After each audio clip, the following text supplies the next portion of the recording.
Hi ചങ്ങായിമാരെ, എല്ലാവർക്കും സുഖമല്ലേ? എല്ലാവർക്കും സുഖമാണെന്ന് വിശ്വസിക്കുന്നു. അപ്പോൾ ഇന്ന് ഞാൻ വന്നിരിക്കുന്നത് ഒരു തെലുങ്ക് സിനിമയുമായിട്ടാണ്. നാന്തി എന്നാണ് സിനിമയുടെ പേര്. നാന്തി എന്ന് പറഞ്ഞു കഴിഞ്ഞാൽ തുടക്കം എന്നാണ്. അപ്പോൾ ഈ സിനിമ ഒരു കോർട്ട് റൂം ഡ്രാമയാണ്. ശരിക്കും നിങ്ങൾക്ക് വളരെ നന്നായിട്ട് ഇഷ്ടപ്പെടുന്ന രീതിയിൽ തന്നെയാണ് മേക്ക് ചെയ്തിരിക്കുന്നത്. നോർമൽ തെലുങ്ക് പടത്തിൽ നിന്നൊക്കെ വ്യത്യസ്തമായിട്ടാണ് കൊണ്ടുവന്നിരിക്കുന്നത്. ചില ക്ലീഷകളൊക്കെ ഉണ്ട്, എന്നിരുന്നാലും കണ്ടിരിക്കാൻ നല്ല രസമുള്ള ഒരു സിനിമയാണ്. അപ്പോൾ ഈ സിനിമയുടെ കഥ ഞാൻ എൻ്റേതായ രീതിയിൽ പറഞ്ഞു തരാം.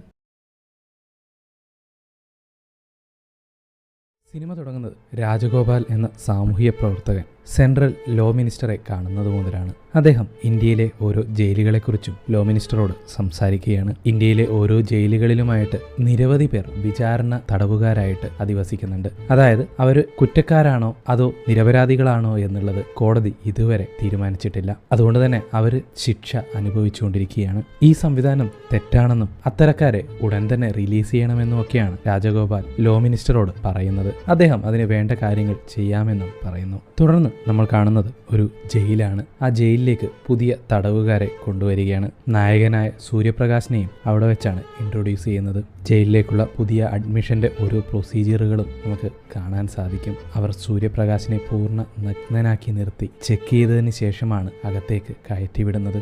അങ്ങനെ ഓരോരുത്തരെയും അങ്ങനെ സൂര്യപ്രകാശ് ആ ജയിലറയ്ക്കുള്ളിലാവുന്നു. നീണ്ട 5 വർഷങ്ങൾക്ക് ശേഷമാണ് കഥ മുന്നോട്ട് പോകുന്നത്. ഇപ്പോൾ ആ ജയിലിലേക്ക് പുതിയൊരു ആളുകൂടി വന്നിരിക്കുകയാണ്. ഒരു യൂട്യൂബറാണ് നമ്മളെയൊക്കെ പോലെ. പക്ഷേ ഇദ്ദേഹത്തിൻ്റെ യൂട്യൂബിൽ എന്താ വീഡിയോ എന്നറിയോ? വാർത്തകളെ വളച്ചൊടിച്ച് കാണിക്കുക. അതായത് ഒരു ഉദാഹരണം പറഞ്ഞു കഴിഞ്ഞാൽ, ഒരു നടി ട്വിറ്ററിൽ ട്വീറ്റ് ചെയ്യുന്നു, ഞാൻ പുതിയൊരു കട്ടിൽ വാങ്ങി, അതിൻ്റെ മുകളിൽ കിടന്നുറങ്ങാൻ എനിക്ക് ഭയങ്കര ഇഷ്ടമാണ്. പക്ഷേ നമ്മുടെ പുള്ളിക്കാരൻ എന്താണ് യൂട്യൂബിൽ ഇടുക എന്നറിയോ? മുകളിൽ കിടന്നുറങ്ങുന്നതാണ് എനിക്കിഷ്ടം. അങ്ങനെ വ്യൂസ് കൂട്ടുന്ന ഒരാളാണ്. ആ ഒരു കേസാണ് ഇത്തവണ അയാൾ ജയിലാവാനുള്ള കാരണവും. അങ്ങനെ ഈ യൂട്യൂബറുടെ പേര് രാധാപ്രകാശ് എന്നാണ്. അദ്ദേഹവും നമ്മുടെ നായകൻ സൂര്യപ്രകാശിൻ്റെ അതേ സെല്ലിൽ തന്നെയാണ്. എത്തിയ ഉടനെ തന്നെ നമ്മുടെ RTV യൂട്യൂബ് ചാനലിൻ്റെ MD രാധാപ്രകാശ് നായകനെ പരിചയപ്പെടാൻ ശ്രമിക്കും. പക്ഷേ നായകനാണെങ്കിൽ ഇപ്പോഴും നിരാശയോടെ തന്നെ ഇരിക്കുകയാണ്. ഒരു വാക്ക് പോലും സംസാരിക്കുന്നില്ല. യൂട്യൂബർക്കും ചെറിയൊരു പന്തികേടൊക്കെ തോന്നും. പക്ഷെ പുള്ളിയും അധികം ഡിസ്റ്റർബ് ചെയ്യാൻ പോവാതെ മാറി നിൽക്കുന്നു. പിറ്റേ ദിവസവും നമ്മുടെ രാധാപ്രകാശ് സൂര്യപ്രകാശിനോട് സംസാരിക്കാൻ ശ്രമിക്കും. പക്ഷേ പുള്ളിക്കാരൻ അതൊന്നും മൈൻഡ് ചെയ്യുന്നുണ്ടായിരുന്നില്ല. അങ്ങനെ അവർ ഭക്ഷണം കഴിക്കുന്നതിനിടയിൽ സൂര്യപ്രകാശ് ഒരു സ്ഥലത്ത് മാറി നിന്ന് ഭക്ഷണം കഴിക്കുന്നതായിട്ട് നമ്മുടെ യൂട്യൂബർ കാണും. അവനും പതിയെ പിന്നാലെ പോയിട്ട് അദ്ദേഹത്തിൻ്റെ അടുത്ത് ഇരുന്ന് സംസാരിക്കാൻ ശ്രമിക്കും. സൂര്യപ്രകാശ് വീണ്ടും പഴയതുപോലെ തന്നെ ഒന്നും സംസാരിക്കില്ല. അതിനിടയിൽ നമ്മുടെ യൂട്യൂബർ അവൻ്റെ പാത്രത്തിലുണ്ടായിരുന്ന 2 ഉരുള മാറ്റി വയ്ക്കുന്നതായിട്ട് സൂര്യപ്രകാശ് ശ്രദ്ധിക്കും. അതെന്താണെന്ന് നോക്കുന്ന സമയത്ത് യൂട്യൂബർ അത് തൻ്റെ അച്ഛനും അമ്മയ്ക്കും വേണ്ടിയുള്ളതാണെന്നും അവരിപ്പോൾ എൻ്റെ കൂടെ ഇല്ല എന്നും പറയുന്നു. അത് കേട്ട ഉടനെ എന്തോ ഒരു വിഷമത്തോടെ സൂര്യപ്രകാശ് തൻ്റെ കയ്യിലുണ്ടായിരുന്ന ഭക്ഷണം മുഴുവൻ വേസ്റ്റ് ബാസ്ക്കറ്റിലേക്ക് തട്ടി അവിടെ നിന്നും സെല്ലിലേക്ക് പോകുന്നു. ഇത് കണ്ട് നമ്മുടെ രാധയ്ക്ക് ആകെ പേടിയായി പോകും. രാധാപ്രകാശാണ്. അവനും പിന്നാലെ സെല്ലിലേക്ക് പോയിട്ട് കാര്യങ്ങൾ ചോദിച്ചറിയാൻ ശ്രമിക്കുന്നു. എന്തുപറ്റി? നിങ്ങളുടെ അച്ഛനും അമ്മയ്ക്കും എന്തെങ്കിലും സംഭവിച്ചോ? അവർ നിങ്ങളോടൊപ്പം ഇല്ലേ? അത് പറഞ്ഞ ഉടനെ സൂര്യപ്രകാശ് നെല്ല വിളിച്ച് കരയാൻ തുടങ്ങും. രാധയെ കെട്ടിപ്പിടിച്ച് അവൻ കരയും. പിന്നീട് നമ്മൾ സൂര്യപ്രകാശിൻ്റെ ഫ്ലാഷ് ബാക്കിലേക്കാണ് പോകുന്നത്. സൂര്യപ്രകാശ് ഒരു സോഫ്റ്റ്വെയർ എഞ്ചിനീയറാണ്. ആത്മാർത്ഥ സുഹൃത്തും കൂടെ തന്നെയുണ്ട്. അമ്മ, അച്ഛൻ, സന്തുഷ്ടമായ ജീവിതം. ഇപ്പോൾ സൂര്യപ്രകാശിന് ആദ്യമായിട്ട് സാലറി കിട്ടിയിരിക്കുകയാണ്. അതുകൊണ്ട് സുഹൃത്തിനോട് പറയുന്നത് നമുക്ക് വൈൻ ഷോപ്പിലേക്ക് പോകാം. ആദ്യ ദിവസം തന്നെ എനിക്ക് പാർട്ടിയാണോ എന്ന് ചോദിക്കുന്നു. പക്ഷെ എനിക്ക് വേണ്ടിയിട്ടല്ല, അച്ഛന് വേണ്ടിയിട്ടാണെന്നും പറഞ്ഞിട്ട് അവനെയും കൂട്ടിയിട്ട് സൂര്യപ്രകാശ് നേരെ ബാറിൽ പോയിട്ട് കുറച്ച് മദ്യവും വാങ്ങിയിട്ട് നേരെ വീട്ടിലേക്ക് പോകുന്നു. അമ്മയോട് വേഗം തന്നെ ഒരു ഓംലെറ്റ് അടിച്ചു വെക്കാൻ പറയുന്നു. അച്ഛനെ നോക്കുമ്പോൾ അച്ഛൻ കുളിക്കാൻ പോയിട്ടാണ് ഉള്ളത്. എന്നിട്ട് വീടിന് മുറ്റത്ത് തന്നെ ഒരു മേശയൊക്കെ എടുത്തിട്ട് കുടിക്കാനുള്ള സെറ്റപ്പുകളൊക്കെ തയ്യാറാക്കി വെക്കുന്നു. അച്ഛനാണെങ്കിൽ കുളിച്ചിട്ട് വരുന്ന സമയത്ത് മകൻ ഗ്ലാസ്സിലേക്ക് മദ്യം പകർന്നുകൊണ്ടിരിക്കുകയാണ്. എന്താ മോനെ ഇത് എന്ന് ചോദിക്കുന്നു. അപ്പോൾ മകൻ പറയും, അച്ഛാ, എന്നെ പഠിപ്പിക്കാനും എൻ്റെ ഭാവിയിലേക്കുമായിട്ട് അച്ഛൻ അന്ന് ഇത് നിർത്തിയതാണ്. അപ്പോൾ വീണ്ടും ചെറിയൊരു ഫ്ലാഷ് ബാക്ക് കാണിക്കുന്നു. ചെറുപ്പത്തിൽ അച്ഛൻ മദ്യപിക്കുമായിരുന്നു. പക്ഷേ ഒരു ദിവസം മകൻ്റെ പഠിപ്പിനും മറ്റു കാര്യങ്ങൾക്കുമായിട്ട് പണം സ്വരൂപിക്കുന്നതിന് വേണ്ടിയിട്ട് അദ്ദേഹം മദ്യപാനം നിർത്തുകയാണ് ചെയ്തത്. അത് നമ്മുടെ സൂര്യപ്രകാശ് ഓർത്തു വയ്ക്കുകയും അവൻ്റെ ആദ്യ സാലറിയിൽ തന്നെ അച്ഛന് വേണ്ടി മദ്യം കൊണ്ടുവരികയും ചെയ്യുന്നു. അച്ഛന് എന്നാലും കുടിക്കാനൊരു ചെറിയ മടിയൊക്കെ ഉണ്ടായിരുന്നു. അപ്പോൾ അമ്മയും പറയും കുടിച്ചോളാൻ. അങ്ങനെ ആ അച്ഛൻ മകൻ്റെ മുന്നിലിരുന്ന് തന്നെ മദ്യപിക്കുകയാണ്. മകൻ തന്നെ ഗ്ലാസ്സിലേക്ക് പകർന്നു കൊടുക്കുകയാണ്. അങ്ങനെ അവരെല്ലാവരും ചേർന്ന് ഭക്ഷണം കഴിക്കാൻ പോകുന്നു. അവരുടെ കുടുംബം വളരെ സന്തുഷ്ടമാണെന്ന് നമുക്ക് അത് കണ്ടാൽ തന്നെ മനസ്സിലാവും. ശേഷം രാത്രി അമ്മയും അച്ഛനും സംസാരിക്കുകയാണ്. അച്ഛൻ അമ്മയോട് ചോദിക്കും, നിനക്കെന്നാ നിൻ്റെ മോൻ ആദ്യ സാലറിയിൽ തന്നത്? അമ്മ ഫെയർ ആൻഡ് ലവ്ലി എടുത്ത് കാണിച്ചിട്ട് ചിരിക്കും. നോക്കിയേ, നമ്മൾ അന്ന് ഒഴിവാക്കിയ ചെറിയ സന്തോഷങ്ങൾ പോലും അവൻ ഓർത്തു വെച്ചിരിക്കുന്നു. അവനത് നമുക്ക് വേണ്ടി ഇപ്പോൾ തിരിച്ചു തരുന്നു. അപ്പോൾ അമ്മ പറയും, വീട്ടിൽ സ്വർണ്ണമുണ്ടാവണമെന്ന് എല്ലാവരും പറയും, പക്ഷേ നമ്മുടെ മകനാണ് നമ്മുടെ സ്വർണമെന്ന്. ദിവസങ്ങൾ പിന്നെയും കടന്നു പോകുന്നു. ഒരു ദിവസം നായകനും സുഹൃത്തും അമ്പലത്തിലേക്ക് പോകുന്നു. അവിടെ വെച്ച് സൂര്യ നായികയെ കണ്ടുമുട്ടുന്നു. കണ്ട മാത്രയിൽ തന്നെ അവന് അവളോട് പ്രണയം തോന്നുന്നു. അവൻ അവളെ നോക്കിക്കൊണ്ട് പിന്നാലെ പോകാൻ തുടങ്ങി. സുഹൃത്തും സന്തോഷത്തോടെ അവൻ്റെ പിന്നാലെ പോകുന്നു. പക്ഷെ ഒരു സ്ഥലത്തെത്തിയപ്പോഴേക്കും നായിക സൂര്യയെ ചേട്ടാ എന്തിനാ എൻ്റെ പിന്നാലെ നടക്കുന്നതെന്നും പറഞ്ഞിട്ട്, അതായത് സഹോദരനാണ് എന്നുള്ള രീതിയിൽ സംസാരിക്കുന്നു. സൂര്യക്ക് ആകെ അന്തം വിട്ടു പോകുന്നു. അപ്പോൾ കൂട്ടുകാരൻ പറയും, നീ പേടിക്കണ്ട, നിന്നെയല്ല എന്നെയാണ് ചേട്ടാ എന്ന് വിളിച്ചത്. അങ്ങനെ ആയിരിക്കും അല്ലേ, അങ്ങനെ ചിന്തിച്ചാലേ ഇനി എന്തെങ്കിലും മുന്നോട്ടേക്ക് നടക്കുള്ളൂ എന്ന് ഫ്രണ്ടും പറയുന്നു. അടുത്ത ദിവസം സൂര്യയും ഫ്രണ്ടും മഹേഷ് ബാബുവിൻ്റെ സിനിമ കാണാൻ വേണ്ടിയിട്ട് തിയേറ്ററിലേക്ക് പോയി. അവിടെയാണെങ്കിൽ നായികയും കൂട്ടുകാരും ടിക്കറ്റ് കിട്ടാതെ വിഷമിച്ചിരിക്കുകയാണ്. അതായത് ഭയങ്കര നീളമുള്ള ലൈനായിരുന്നു തിയേറ്ററിൽ. അപ്പോഴാണ് നായിക നമ്മുടെ സൂര്യയെ കാണുന്നത്. ഓടി വന്ന് അണ്ണാന്നും വിളിച്ചിട്ട് അവനോട് ടിക്കറ്റ് എടുത്ത് കൊടുക്കാൻ പറയുന്നു. പുള്ളിക്കാരൻ ആകവേഷമായി, എന്നാലും ടിക്കറ്റ് എടുത്ത് കൊടുക്കുന്നുണ്ട്. അവസാനം ഫ്രണ്ടും പറയും, ഇവളൊരുമാതിരി നീ അവൾക്ക് താലി കെട്ടാൻ നോക്കുമ്പോൾ അവൾ എനിക്ക് രാഗി കെട്ടാനാണല്ലോ നോക്കുന്നതെന്ന് പറഞ്ഞിട്ട് കളിയാക്കുകയും ചെയ്യും. പിറ്റേ ദിവസം നമ്മൾ കാണുന്നത് സൂര്യയും ഫ്രണ്ടും കൂടിയിട്ട് കോഫി ഷോപ്പിലേക്ക് പെണ്ണ് കാണാൻ പോകുന്നതാണ്. അപ്പോൾ കൂട്ടുകാരൻ ചോദിക്കും, അതെന്താ നീ ആ മറ്റേ പെണ്ണിനെ വിട്ടോ എന്ന്. അപ്പോൾ സൂര്യ പറയും, അച്ഛൻ പറഞ്ഞു, അതുകൊണ്ട് എതിർക്കാൻ പറ്റിയില്ല, ഒന്ന് പോയി കണ്ടേക്കാം, അത്രേ ഉള്ളൂ എന്ന് പറഞ്ഞിട്ട് അവർ പോകുന്നു. കോഫി ഷോപ്പിൽ എത്തിയപ്പോഴത്തേക്കും വീണ്ടും നായിക പിന്നെ നിന്ന് വിളിക്കുന്നു, അണ്ണോ. അപ്പോൾ നമ്മുടെ സൂര്യക്കാണെങ്കിൽ ഭയങ്കരമായിട്ട് ദേഷ്യമായി. അപ്പോൾ പുള്ളിക്കാരി പറയും, ദേഷ്യപ്പെടുന്നു വേണ്ട, ഇവിടെ വന്ന് ഇരിക്കുക, ഞാൻ ഒരു ചെക്കനെ കാണാൻ വേണ്ടി വന്നതാണെന്ന്. അപ്പോൾ നിങ്ങളെന്തിനാ വന്നതെന്ന് ചോദിച്ചപ്പോഴേക്കും അവനിങ്ങനെ ദേഷ്യപ്പെട്ടിട്ട് എഴുന്നേറ്റ് പോകാൻ നോക്കി. അപ്പോൾ നായിക പറയും, സൂര്യ, നിന്റെ ഫോട്ടോ എനിക്ക് കഴിഞ്ഞ ദിവസമേ അച്ഛൻ കാണിച്ചിരുന്നു. അതിനുശേഷമാണ് നിന്നെ അമ്പലത്തിൽ വെച്ച് കണ്ടതും എന്നെ കെട്ടാൻ പോകുന്ന വ്യക്തി എൻ്റെ പിന്നാലെ നടക്കുന്നത് കണ്ടപ്പോൾ എനിക്ക് ഒരു രസം തോന്നി. അതുകൊണ്ട് നിന്നെ കളിയാക്കാൻ വേണ്ടിയിട്ടാണ് ഞാൻ ചെയ്തത്. ആ ഫോട്ടോ കണ്ടപ്പോൾ തന്നെ നിന്നെ എനിക്ക് ഒരുപാട് ഇഷ്ടമായി. അത് കേട്ടപ്പോഴത്തേക്കും സൂര്യയ്ക്ക് ആകെ സന്തോഷം, കൂട്ടുകാരനും സന്തോഷമായി. അങ്ങനെ അവരുടെ പ്രണയം പൂത്തുലഞ്ഞു. പെട്ടെന്നാണ് സിനിമയിലേക്ക് ഒരു ട്വിസ്റ്റ് കടന്നു വരുന്നത്. നമ്മൾ ആദ്യം കണ്ട രാജഗോപാൽ എന്ന് പറയുന്ന സാമൂഹ്യ പ്രവർത്തകനില്ലേ, അദ്ദേഹം ഒരു അഡ്വക്കേറ്റും കൂടിയാണ്. പുള്ളിക്കാരനെ നടു റോട്ടിൽ ആരോ കത്തി കൊണ്ട് ക്രൂരമായിട്ട് കുത്തി കൊന്നിരിക്കുന്നു. ACP കിഷോർ അത് അന്വേഷിക്കുന്ന ഉദ്യോഗസ്ഥനായിട്ട് അങ്ങോട്ടേക്ക് വരുന്നുണ്ട്. രാജഗോപാൽ ഒരു സാമൂഹ്യ പ്രവർത്തകനായതുകൊണ്ടും സമൂഹത്തിലെ ഒരുപാട് പ്രശ്നങ്ങൾ ഗവൺമെന്റിന് മുന്നിലേക്ക് എത്തിച്ചതുകൊണ്ടും ആഭ്യന്തരമന്ത്രി നരേന്ദ്ര കൂടി അദ്ദേഹത്തിന്റെ ശവശരീരം കാണാൻ എത്തിയിരുന്നു. അദ്ദേഹം ACP കിഷോറിനോട് കേസ് വളരെ വേഗത്തിൽ തീർക്കാൻ പറയുകയും ചെയ്യുന്നു. ACP കിഷോറിന്റെ പ്രത്യേകത എന്താണെന്ന് ന്യൂസ് റിപ്പോർട്ടേഴ്സ്മാരെല്ലാം പറയുന്നുണ്ട്. ഒരു കേസ് ഏറ്റെടുത്തു കഴിഞ്ഞാൽ വിത്തിൻ 1 day അദ്ദേഹം അത് തെളിയിച്ചിരിക്കും. അതുകൊണ്ട് തന്നെ ഈ കേസ് എത്രയും വേഗത്തിൽ അദ്ദേഹം തെളിയിക്കുമെന്ന് എല്ലാ പത്രപ്രവർത്തകരും പറയുന്നുണ്ട്. തുടർന്ന് കിഷോർ പല തരത്തിലും അന്വേഷണങ്ങൾ മുന്നോട്ടേക്ക് കൊണ്ടുപോകുന്നു. പക്ഷേ യാതൊരുവിധ തുമ്പും അദ്ദേഹത്തിന് ലഭിക്കുന്നില്ല. അതുകൊണ്ട് തന്നെ അദ്ദേഹം വളരെയധികം ഫ്രസ്ട്രേറ്റഡ് ആണ്. മേലധികാരികളിൽ നിന്നൊക്കെ ഭയങ്കരമായിട്ട് പ്രഷർ ഉണ്ടാകുന്നുണ്ട്. മറുവശത്ത് നമ്മുടെ സൂര്യ അദ്ദേഹത്തിന്റെ മാമനിൽ നിന്നും 10 ലക്ഷം രൂപ കടം വാങ്ങുന്നു. യാതൊരു ഈടുമില്ലാതെ അദ്ദേഹവും സൂര്യയ്ക്ക് നൽകുന്നു. കാരണം അത്രമേൽ വിശ്വാസമാണ് സൂര്യയെ എല്ലാവർക്കും. ആ പണം കൊണ്ട് അച്ഛൻ്റെയും അമ്മയുടെയും പേരിൽ ഒരു ഫ്ലാറ്റിന് അഡ്വാൻസ് കൊടുക്കുകയാണ് സൂര്യ. നായിക അത് അച്ഛനോടും അമ്മയോടും പറയണ്ടേ എന്ന് പറയുമ്പോൾ വേണ്ട നമുക്ക് സർപ്രൈസ് ആയിട്ട് പറയാം എന്ന് പറയുന്നു. മറുവശത്ത് രാജഗോപാലന്റെ മരണം വളരെ വലിയ രാഷ്ട്രീയ പ്രതിസന്ധിയായി മാറിക്കൊണ്ടിരിക്കുകയാണ്. പ്രതിപക്ഷമാവട്ടെ ഇതിന്റെ പേരിൽ സർക്കാരിനെ കുറ്റപ്പെടുത്തിക്കൊണ്ടേയിരിക്കുന്നു. ACP കിഷോർ എല്ലാ തരത്തിലും അന്വേഷണം മുന്നോട്ടേക്ക് കൊണ്ടുപോയിക്കൊണ്ടിരിക്കുകയാണ്. പക്ഷേ ഇതുവരെ ക്ലൂസ് ഒന്നും ലഭിച്ചിട്ടില്ല. അങ്ങനെ കൊലപാതകം നടന്നതിന്റെ 3ാമത്തെ ദിവസം അവർക്ക് ചില CCTV ഫൂട്ടേജുകൾ ലഭിക്കുന്നു. അത് കണ്ടതോടെ ACP കിഷോറിന് ഒരു സന്തോഷമൊക്കെ വരുന്നു. കേസ് തെളിയിക്കാൻ പറ്റുമെന്ന വിശ്വാസമുള്ളതുപോലെ. ഇതേ സമയം നമ്മുടെ സൂര്യയും നായികയും ആ ഫ്ലാറ്റിന്റെ അഡ്വാൻസ് ഒക്കെ കൊടുത്ത് അച്ഛനോടും അമ്മയോടും കാര്യം പറയാൻ വേണ്ടിയിട്ട് വീട്ടിലേക്ക് പോകുന്ന വഴിയാണ് പെട്ടെന്നാണ് അത് സംഭവിച്ചത്. അവർക്ക് ചുറ്റും പോലീസ് വാഹനങ്ങൾ വന്നു നിന്നു. അതിൽ നിന്നും ACP കിഷോർ ഇറങ്ങി വന്ന് നമ്മുടെ സൂര്യയെ അടിച്ച് വലിച്ചിഴച്ച് ജീപ്പിലേക്ക് കയറ്റി കൊണ്ടുപോകുന്നു. നായികയെയും അയാൾ ഭീഷണിപ്പെടുത്തിക്കൊണ്ടാണ് സൂര്യയെ കൊണ്ടുപോകുന്നത്. എന്താണ് സംഭവം എന്നറിയാതെ സൂര്യയും ആകെ പകച്ചുപോയി. ശേഷം CCTV ദൃശ്യങ്ങൾ കാണിച്ച് സൂര്യയോട് എന്തിനാണ് രാജഗോപാലിനെ കൊന്നത് എന്ന് ACP കിഷോർ ചോദിക്കുന്നു. CCTV ദൃശ്യത്തിൽ എന്താണ് ഉണ്ടായിരുന്നതെന്നും ഹോസ്പിറ്റലിലും ലബോറട്ടറിയിലും ട്രാഫിക് സിഗ്നലിലുമെല്ലാം സൂര്യ രാജഗോപാലിനെ പിന്തുടരുന്നു. പക്ഷെ സൂര്യ പറയുന്നു അതൊന്നും താൻ പിന്തുടർന്നതല്ല, അതൊക്കെ യാദൃച്ഛികമായി സംഭവിച്ചതാണ്. ലാബിൽ പോയത് അമ്മയുടെ റിപ്പോർട്ട് വാങ്ങാനും അത് ഡോക്ടറെ കാണിക്കാനാണ് ഹോസ്പിറ്റലിൽ പോയതെന്നും ട്രാഫിക് സിഗ്നലിൽ സംഭവിച്ചത് തീർച്ചയായും യാദൃച്ഛികമാണ് എന്നും അവൻ കിഷോറിനോട് പറയുന്നു. പക്ഷേ ഇതൊക്കെ അവൻ പ്ലാൻ ചെയ്തതാണെന്നാണ് കിഷോർ പറയുന്നത്. അതിനുശേഷം അടിച്ചും വേദനിപ്പിച്ചും സൂര്യയെ കൊണ്ട് സത്യം പറയിപ്പിക്കാൻ അവർ ശ്രമിച്ചുകൊണ്ടേയിരുന്നു.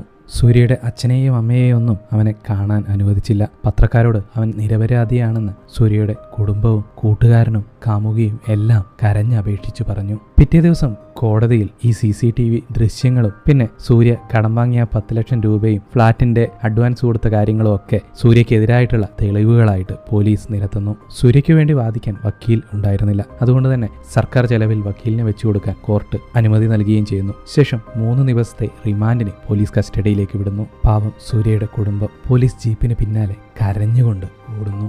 തുടർന്ന് ACP കിഷോറും പോലീസുകാരും ചേർന്ന് സൂര്യയെ മൃഗീയമായിട്ട് മർദ്ദിക്കുന്നു. പക്ഷേ എത്രയൊക്കെ മർദ്ദിച്ചിട്ടും സൂര്യ കുറ്റമേൽക്കാൻ തയ്യാറായില്ല. ആ സമയത്താണ് നമുക്ക് ഒരു കാര്യം കൂടി വ്യക്തമാകുന്നത്. ACP കിഷോർ ഇതുവരെ തെളിയിച്ച എല്ലാ കേസിലും ജയിലിൽ കിടക്കുന്നത് നിരപരാധികളാണ്. ഇതുപോലെ അവരെ കൊണ്ട് തല്ലി സമ്മതിപ്പിച്ചതാണ്. എത്ര പേരെ കൊണ്ട് സമ്മതിപ്പിച്ചിരിക്കുന്നു? ഇവനെ കൊണ്ടും സമ്മതിപ്പിക്കുമെന്ന് ACP കിഷോർ സൂര്യയെ തല്ലുന്നതിനിടയിൽ പറയുന്നുണ്ട്. ഇതേസമയം സൂര്യയുടെ അച്ഛനും അമ്മയും തലയിലൂടെ പെട്രോൾ ഒഴിച്ച് തന്റെ മകന്റെ നിരപരാധിത്വം തെളിയിക്കുന്നതുവരെ തങ്ങൾ ഇതേ രീതിയിൽ ഈ വീട്ടിനുള്ളിൽ ഇരിക്കുമെന്നും പറയുന്നു. അവൻ ഈ വീട്ടിലേക്ക് വരാതെ തങ്ങൾ ഇനി വീടിന് പുറത്തേക്ക് വരില്ല എന്നും അവൻ വരില്ല എങ്കിൽ ഞങ്ങൾ ഇരുവരും തീ കൊളുത്തി മരിക്കുമെന്നും അവർ പറയുന്നു. ഇതേസമയം കുറേയധികം മർദ്ദിച്ച ശേഷം കിഷോർ സൂര്യയ്ക്ക് കുറ്റസമ്മത പത്രത്തിനുള്ള പേപ്പർ നൽകുന്നു. അതിൽ ഒപ്പിടാൻ പറയുന്നു. പക്ഷെ സൂര്യ അത് വലിച്ച് കീറുകയാണ് ചെയ്തത്. ദേഷ്യം വന്ന കിഷോർ വീണ്ടും ക്രൂരമായ മർദ്ദനമുറകൾ സൂര്യയ്ക്ക് മുകളിൽ പരീക്ഷിക്കുന്നു. ശേഷം സൂര്യക്കെതിരായ കൃത്രിമമായ തെളിവുകൾ കിഷോർ ഉണ്ടാക്കുന്നു. കൂടെ കള്ളസാക്ഷികളും. ഈ തെളിവുകളെല്ലാം ചേർത്ത് സൂര്യയെ വീണ്ടും കോടതിയിൽ ഹാജരാക്കുന്നു. സൂര്യയുടെ വക്കീൽ ഈ കേസ് വാദിക്കുന്നതിന് വേണ്ടിയിട്ട് കൂടുതൽ ദിവസങ്ങൾ ചോദിക്കുന്നു. അതോടെ ജഡ്ജ് സൂര്യയെ വീണ്ടും 14 ദിവസത്തേക്ക് റിമാൻഡിന് അയക്കുന്നു. സൂര്യ ഒരുപാട് തവണ കെഞ്ചി നോക്കി. തന്നെ കിഷോറും സംഘവും മർദ്ദിക്കുകയാണെന്നും കുറ്റസമ്മതം നടത്താൻ ഭീഷണിപ്പെടുത്തുകയാണെന്നും ഒക്കെ പറഞ്ഞു നോക്കി. പക്ഷേ ജഡ്ജ് അതൊന്നും ചെവിക്കൊള്ളുന്നില്ല.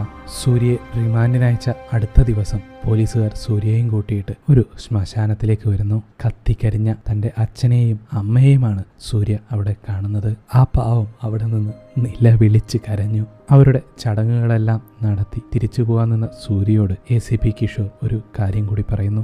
അടിമുടി പെട്രോളിൽ കുളിച്ചിരുന്ന നിന്റെ അച്ഛനും അമ്മയും പ്രശ്നങ്ങൾ കൂടുതൽ വഷളാക്കാൻ ശ്രമിച്ചു. ഞാനൊന്നും ചെയ്തില്ല. ഒരു സിഗരറ്റ് കത്തിച്ച് ആ തീപ്പെട്ടിക്കുള്ളി അവരുടെ നേരെ വലിച്ചെറിഞ്ഞു. അപ്പോഴും അവർ മരിക്കുമോ എന്നുള്ള ഒരു സംശയം എനിക്കുണ്ടായിരുന്നു. അതുകൊണ്ട് വീണ്ടും ഒരു സിഗരറ്റ് കൂടി കത്തിച്ചു. ആ തീപ്പെട്ടിക്കുള്ളിയും അവരുടെ നേരെ വലിച്ചെറിഞ്ഞു. ഇത് കേട്ടതും സൂര്യയ്ക്ക് ദേഷ്യമടക്കാനായില്ല. അവൻ കിഷോറിനെ ആക്രമിക്കാൻ ശ്രമിച്ചു. കൂടെ ഉണ്ടായിരുന്ന പോലീസുകാർ സൂര്യയുടെ തലയിൽ തോക്കുകൊണ്ടടിച്ച് അവനെ വീണ്ടും ജയിലഴിക്കുള്ളിലാക്കി. ഇതൊക്കെ രാധാപ്രകാശിനോട് പറയുകയാണ് നമ്മുടെ സൂര്യപ്രകാശ്. പലതവണ ഈ ജയിലിൽ നിന്ന് രക്ഷപ്പെടാൻ താൻ ശ്രമിച്ചുവെന്നും പക്ഷെ പിടിക്കപ്പെട്ടുവെന്നും സൂര്യ രാധയോട് പറയുന്നു. 10 ലക്ഷം രൂപ തനിക്ക് കടമായി തന്ന മാമൻ പോലും കോടതിയിൽ വെച്ച് തന്നെ വഞ്ചിച്ചു എന്ന് സൂര്യ പറയുന്നു. കോർട്ടും ജയിലുമായിട്ട് ജീവിതം അങ്ങനെ മുന്നോട്ടേക്ക് നീങ്ങിക്കൊണ്ടിരിക്കുകയാണ്. ഒരു ദിവസം സൂര്യയെ കാണുന്നതിന് വേണ്ടിയിട്ട് ഫ്രണ്ടും കാമുകിയുടെ അച്ഛനും വരുന്നു. ശേഷം കാമുകിയുടെ അച്ഛൻ സൂര്യയോട് പറയും, സൂര്യ, ഒരുപാട് നാളായി അവൾ നിനക്ക് വേണ്ടി കാത്തിരിക്കുന്നു. ഇനിയും അവൾ കാത്തിരിക്കും. പക്ഷെ ഒരച്ഛനായിട്ട് എനിക്കത് നോക്കി നിൽക്കാനാവില്ല. നീ ഇനി എപ്പോഴാണ് എങ്ങനെയാണ് പുറത്തു വരിക എന്നൊന്നും ആർക്കും പറയാനാവില്ല. അതുകൊണ്ട് തന്നെ അവളെ നീ മറക്കണം. നീ തന്നെ അവളെ പറഞ്ഞ് മനസ്സിലാക്കണം. ഇത് കേട്ടതോടെ സൂര്യയുടെ മുഴുവൻ പ്രതീക്ഷയും അസ്തമിച്ചതുപോലെ തോന്നി. എന്നാലും അവൻ അവളോട് കാര്യങ്ങൾ പറഞ്ഞ് മനസ്സിലാക്കാൻ ശ്രമിക്കുന്നു. നീ നിന്റെ അച്ഛൻ പറയുന്നത് കേൾക്കണമെന്ന് പറഞ്ഞ് അവളെ തിരിച്ചയക്കുന്നു. അതിനുശേഷം കൂട്ടുകാരനോടായിട്ട് പറയുന്നു, ഇനി നീയും എന്നെ കാണാൻ വരരുത്. എന്നോട് അടുക്കുന്നവരെല്ലാം എന്നിൽ നിന്ന് ദൂരമാവുകയാണ്. അല്ലെങ്കിൽ ആ കിഷോർ നിന്നെ എന്തെങ്കിലും ചെയ്യും. അതുകൊണ്ട് ഇനി മുതൽ നീ എന്നെ കാണാൻ വരരുത്. ഫ്രണ്ട് കരഞ്ഞുകൊണ്ട് അപേക്ഷിക്കുന്നു. ഇല്ല, ഞാൻ എപ്പോഴും നിന്നെ കാണാൻ വരും. പക്ഷെ അതൊന്നും കേൾക്കാതെ സൂര്യ അവിടെ നിന്നും നടന്നു നീങ്ങുന്നു കരഞ്ഞുകൊണ്ട്. അപ്പോൾ രാധ ചോദിക്കും, അപ്പോൾ അതിനുശേഷം നിന്റെ ഫ്രണ്ട് നിന്നെ കാണാൻ വന്നിട്ടില്ലേ? അപ്പോൾ സൂര്യ പറയും, അവൻ എൻ്റെ മുന്നിൽ വന്നിട്ടില്ല. പക്ഷെ ഓരോ തവണ ഞാൻ കോർട്ടിൽ നിന്ന് വരുമ്പോഴും ഇവിടെ നിന്ന് പോകുമ്പോഴും ഒക്കെ എനിക്കറിയാം അവൻ ഞാൻ കാണാതെ എൻ്റെ വാക്കുകൾക്ക് റെസ്പെക്ട് തന്നുകൊണ്ട് എന്നെ എവിടെ നിന്നെങ്കിലും നോക്കി കാണുന്നുണ്ടാവുമെന്ന്. അങ്ങനെ ഈ കഥകളൊക്കെ സൂര്യപ്രകാശ് രാധയോട് പറഞ്ഞുകൊണ്ടിരിക്കുന്നതിനിടയിലാണ് ഒരു പോലീസുകാരൻ അങ്ങോട്ടേക്ക് വന്നത്. സൂര്യയോട് അയാൾക്ക് ചെറിയൊരു സ്നേഹമൊക്കെ ഉണ്ട് കേട്ടോ. എന്നിട്ട് അയാൾ പറയുന്നു, സൂര്യ, നിന്നെ കാണാൻ ആരോ ഒരാൾ വന്നിട്ടുണ്ട്, വേഗം പോയി കാണാൻ നോക്ക്. അങ്ങനെ സൂര്യ ആരാണ് വന്നതെന്ന് നോക്കാൻ പോകുന്നു. അവൻ അത്ഭുതത്തോടെയാണ് പോകുന്നത്. ആരാണെന്ന് ഒരു പ്രതീക്ഷയും സൂര്യക്കില്ല. സൂര്യ പോയി നോക്കുമ്പോൾ ഒരു സ്ത്രീയാണ് അവിടെ ഇരിക്കുന്നത്. ഹായ്, എൻ്റെ പേര് ആദ്യ, ഒരു വക്കീലാണ് എന്ന് അവർ സൂര്യയോട് പറയുന്നു. ഒരു 6 മാസമായി നിങ്ങളുടെ കേസിനെ പറ്റി ഞാൻ പഠിക്കുകയാണ്. ഇപ്പോൾ വന്നിരിക്കുന്നത് നിങ്ങളോട് നിങ്ങളുടെ ജാമ്യത്തെപ്പറ്റി പറയാനാണ്. അത് കേട്ടതോടെ സൂര്യ ചിരിച്ചുകൊണ്ട് അവിടെ നിന്ന് എഴുന്നേറ്റ് പോകാൻ ശ്രമിക്കുന്നു. അപ്പോൾ ആദ്യ സൂര്യയോട് ചോദിക്കും, കഴിഞ്ഞ 5 വർഷമായി ഇതിനുള്ളിൽ തന്നെ കഴിയുകയല്ലേ, എപ്പോഴാണ് പുറത്തിറങ്ങുക എന്ന് ചിന്തിക്കാറില്ലേ? ഇപ്പോൾ എന്തുകൊണ്ട് വക്കീലിനോട് സംസാരിക്കുന്നില്ല? 5 വർഷമല്ല 10 വർഷമായാലും ഞാൻ കാത്തിരിക്കാം. ഞാൻ മരിക്കുന്നതിന് മുമ്പാണെങ്കിൽ പോലും ഞാൻ പുറത്തിറങ്ങിയാൽ അവനെ ഞാൻ കൊന്നിരിക്കും എന്ന് സൂര്യ പറയുന്നു. ചെയ്യാത്ത തെറ്റിന് 5 വർഷമായി നീ ജയിലിൽ കിടക്കുന്നു, ഇനി ഒരു കൊല ചെയ്ത് വീണ്ടും 14 വർഷം കൂടി കിടക്കണോ എന്ന് ആര്യ ചോദിക്കുന്നു. ആവേശം പ്രശ്നങ്ങളുണ്ടാക്കും, എന്നാൽ ആലോചന ആ പ്രശ്നങ്ങളെ പരിഹരിക്കും എന്ന് ആദ്യ സൂര്യയോട് പറയുന്നു. തൻ്റെ അച്ഛനും ഇതേ വാക്കുകൾ പറയുമായിരുന്നു എന്ന് സൂര്യ ഓർക്കുന്നു. എന്നിട്ട് സൂര്യ ആദിയോട് ചോദിക്കും, ഞാൻ പുറത്തിറങ്ങിയിട്ട് എന്ത് ചെയ്യാനാണ്? അച്ഛനെയും അമ്മയെയും കൊന്നവൻ സുഖമായി ജീവിക്കുന്നത് കണ്ട് അവനോട് ഗുഡ് മോർണിംഗും ഗുഡ് നൈറ്റും പറഞ്ഞ് നടക്കണോ? അല്ല, റിവെഞ്ച് തീർക്കണം, പക്ഷേ അത് നിയമപ്രകാരമായിരിക്കണം. ഇന്ത്യൻ പീനൽ കോഡ് എന്നാൽ ശിക്ഷ നൽകുന്നത് മാത്രമല്ല സൂര്യ, അത് ന്യായം നൽകുക എന്നതുകൂടിയാണ് എന്ന് ആദ്യ പറയുന്നു. സൂര്യ കളിയാക്കി ചിരിക്കുന്നു. എന്നിട്ട് ചോദിക്കുന്നു, ഇന്ത്യൻ പീനൽ കോഡിൽ എന്നെപ്പോലുള്ള സാധാരണക്കാർക്ക് എന്തെങ്കിലും സെക്ഷൻ ഉണ്ടോ മാഡം? അപ്പോൾ ആദ്യ പറയും, ഉണ്ട്, സെക്ഷൻ 211. ഏതെങ്കിലും ഒരു വ്യക്തിയെ കള്ളക്കേസിൽ കുടുക്കി ഒരാൾ ജയിലിലേക്ക് അയച്ചാൽ ആ വ്യക്തി തിരിച്ചു വന്നതിന് ശേഷം അയാൾക്കെതിരെ കേസ് നൽകാനാവും. ആ കേസ് തെളിയിക്കാനായാൽ കുറ്റവാളിയെന്ന് മുദ്രകുത്തപ്പെട്ടയാൾ അനുഭവിച്ച അതേ ശിക്ഷ അയാളെ കേസിൽ കുടുക്കിയയാൾക്കും ലഭിക്കും. അതാണ് സെക്ഷൻ 211 എന്ന് ആദ്യ സൂര്യയെ പറഞ്ഞ് മനസ്സിലാക്കുന്നു. മാത്രമല്ല ആദ്യ സൂര്യയോട് പറയുന്നത് മറ്റൊരു കാര്യം കൂടിയാണ്. നിന്റെ അച്ഛൻ്റെയും അമ്മയുടെയും അവസാനത്തെ ആഗ്രഹവും ഇതുതന്നെയാണ്, നീ നിരപരാധിയായിട്ട് വെളിയിൽ വരണം. ആ കിഷോറാണ് നിന്നെ കേസിൽ കുടുക്കിയത് എന്നുള്ള കാര്യം ഈ ലോകം അറിയണം എന്നതായിരുന്നു നിന്റെ അച്ഛൻ്റെ അവസാനത്തെ ആഗ്രഹം. അത് മറക്കരുത്. അതുകൂടി കേട്ടതോടെ സൂര്യ ജാമ്യാപേക്ഷയിൽ ഒപ്പിടുന്നു. ആദ്യയുടെ വാദത്തിന്റെ അടിസ്ഥാനത്തിൽ സൂര്യയ്ക്ക് ജാമ്യം ലഭിക്കുന്നു. അക്കാര്യം സൂര്യ അറിയിക്കുന്നതിന് വേണ്ടിയിട്ട് ആദ്യയും പിന്നെ സൂര്യയോട് സോഫ്റ്റ് കോർണറുള്ള പോലീസുകാരനും കൂടി ജയിലിലേക്ക് വരികയാണ്. പക്ഷേ അവരവിടെ കാണുന്ന കാര്യം ഞെട്ടിപ്പിക്കുന്നതായിരുന്നു. സൂര്യയും അവിടുത്തെ ജയിൽ പുള്ളികളും പരസ്പരം തല്ലുകൂടുന്നു.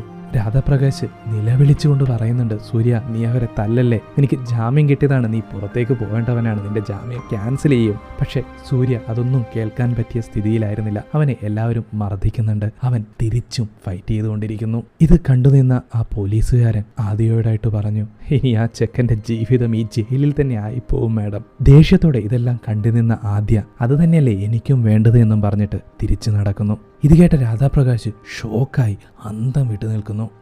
സൂര്യയുടെ ജീവിതം ഇനിയും ആ ജയിലിനുള്ളിൽ തന്നെ ആയിരിക്കുമോ?